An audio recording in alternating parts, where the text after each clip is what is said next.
and welcome back to Crumbs and Doilies, where it's a busy packing day. We are here with the whole gang of all 5 of us, packing up your merch orders, your cookie kits, your cupcake kits, which you guys have been buying from CupcakeJemma.com.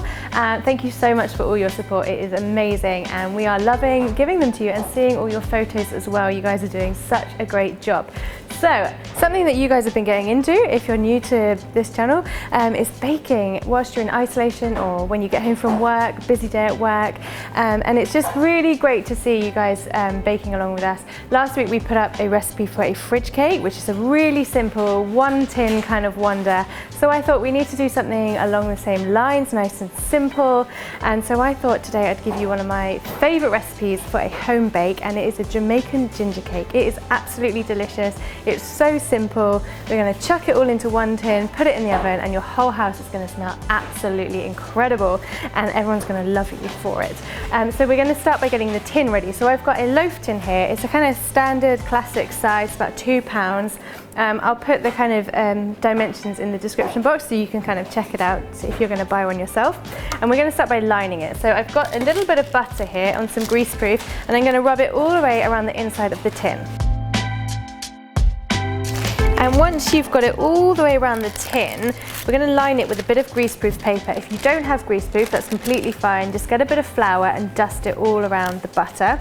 But if you have got some greaseproof, cut it to the length of your tin, and we're going to pop it inside like this and just stick it down. Now you'll notice that it's a bit taller than the sides, and I've done that on purpose so that we can lift the cake out when it's done. So I'm not going to bother with the 2 shorter ends. They're going to be fine just left kind of naked. So tin's ready, and we're going to pop that to one side, and I'm going to grab a nice big bowl and a sieve, and we're going to start this bit by getting all our dry ingredients into this bowl. So we're going to start with 260 grams of plain flour. Pop that into the sieve, and I'm going to add to it the spices. So obviously this is a ginger cake, so we need ginger, and I love it. So I've gone for a full 2 tablespoons of ground ginger. And I'm also going to add a full teaspoon of ground cinnamon and about a 1/4 teaspoon of nutmeg, and that's just going to enhance the flavours in here. If you don't have these, you can just stick to the ginger, that's absolutely fine. And that's all the dry ingredients for now, so we're just going to pop that all through the sieve. And then we can get on with melting the delicious part of this. So that's all done. So grab yourself a saucepan, and into here we're going to put golden syrup and treacle. If you don't have one or the other, you can just use the one that you do have. And I've got equal quantities. I've got 115 grams of both. So they're going to go straight into the saucepan.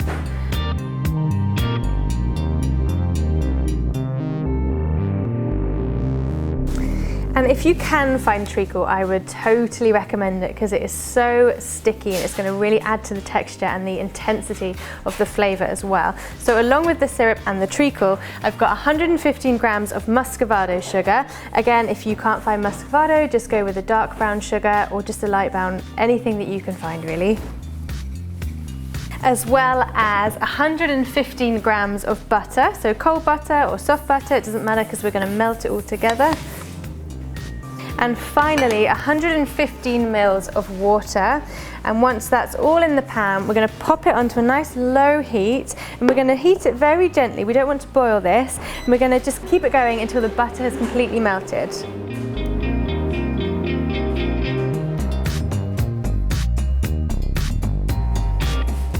So that is all nice and smooth, and it smells incredible already, and it's about to get better. So I'm going to grab back my dry ingredients, and we're just going to pour very gently. We're going to pour the liquid into the dry, mixing all the time until it's smooth.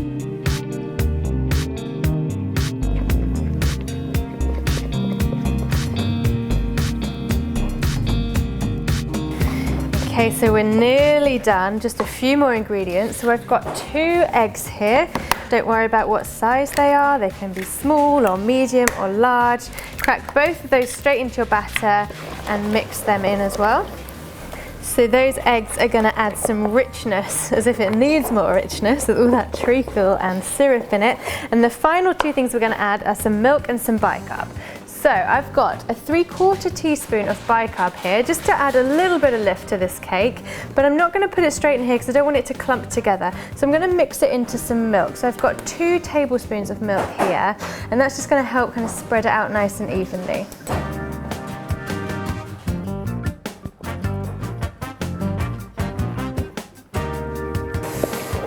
goodness, just look at it. It smells amazing. I can't wait for this to bake. So we'll get back our loaf tin and we're just going to pour all of it straight into the tin.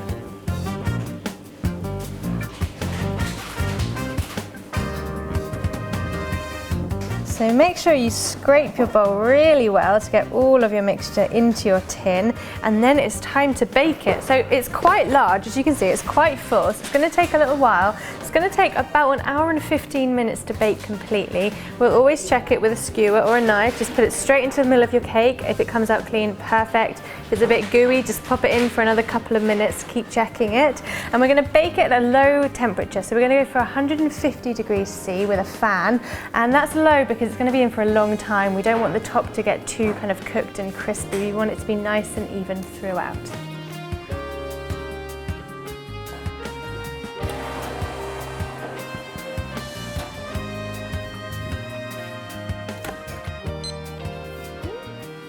Okay, so whilst that's in the oven, I've got an extra special little thing that you can do with your cake, and this isn't essential to the recipe, it's just going to really enhance the gingeriness and the moistness.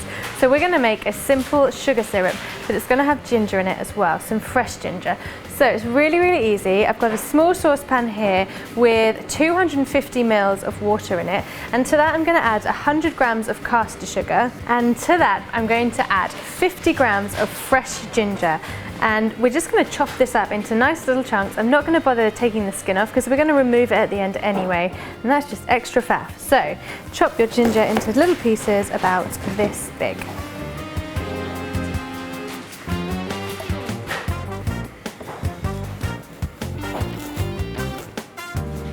And once you've got all of your ginger in, we're going to bring it to the boil. As soon as it started boiling, we're going to drop it down to a simmer, and we're going to leave it for about 30 to 45 minutes until it's nice and kind of thick.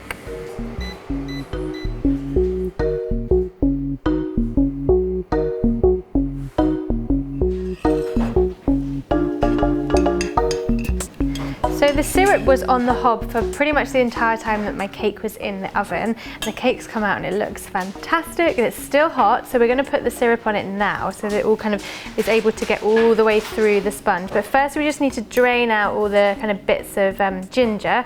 So I've just got a sieve and a bowl, and we're just going to pour it through.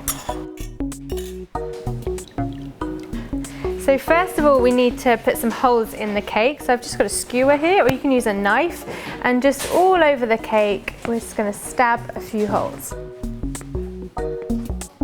And then very carefully, I'm going to use a spoon, but you could use a pastry brush to put your syrup on. I'm going to scoop up a little bit of syrup and pour it over the cake.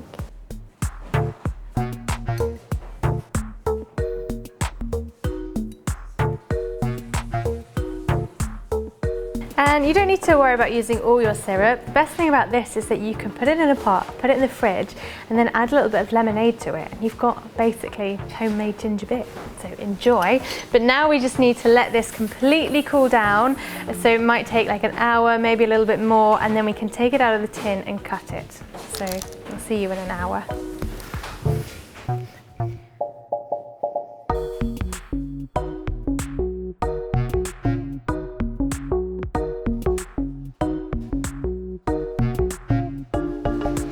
I feel like that was the longest hour of my life waiting for this to cool down, but it has, and it looks absolutely amazing. So we'll start by getting it out of the tin, and because we had our extra long greaseproof, we can very easily lift it out like so, pop it on this board.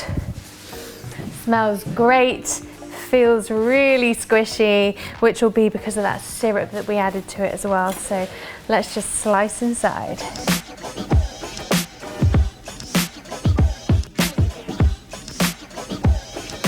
Oh my gosh, look at it. It looks so good, and it's nice and even all the way through. I'm going to take my slice from the center because it's the best bit. Okay, here goes.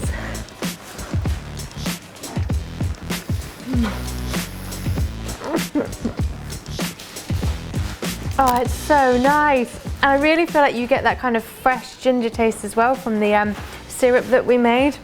And it's really, really moist, and it's quite dense, but in a good way. If you've had this before, you'll know that it needs to be dense.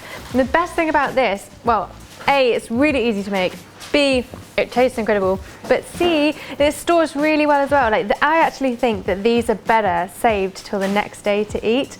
And you can store them either wrapped up in cling film or in an airtight container for like 3 or 4 days. And it's going to be absolutely amazing.